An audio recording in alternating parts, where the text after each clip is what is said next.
Hi mga mi! So, nandito na naman ako ulit sa aking swimming area. So, magtatrabaho nga muna.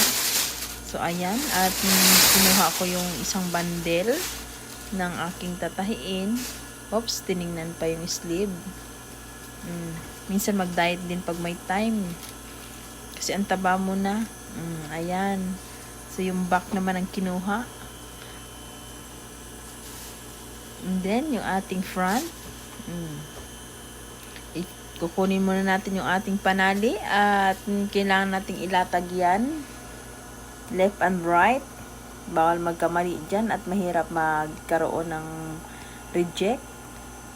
Sa mga sewer dyan. Nakaka-relate kayo. Ay, Inday, ang laki ng braso mo. Oops. Titingin-tingin pa yan sa oras.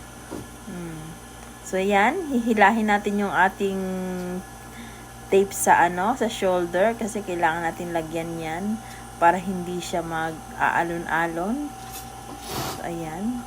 So, adjustin pa yan. Na-adjust pa ni Inday ang ating ating makina para sa texture ng ating ng ating shoulder kasi bawal yan ang mahaba.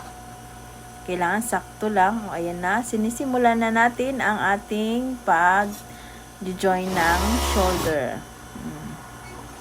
Laban lang Inday sa hamon ng buhay.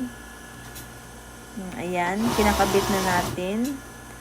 So, kailangan nating tapusin yan mga kami kasi by Monday ay pipick upin na yan. So, ayan na yung aking mga nagawa sa tabihan ko. So, marami-rami na yan. Nasa 100 plus na yan. So, laban lang natin yan sa buhay. Ayan, sige lang. So, patingin-tingin na yan nandiyan ng oras.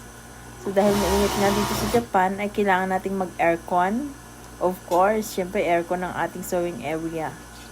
Bawal bawal mainitan ang mananahit, ang Madam Charles. Ayan. Oops, palingon-lingon pa yan. Kasi gusto nang matapos ang gagawin.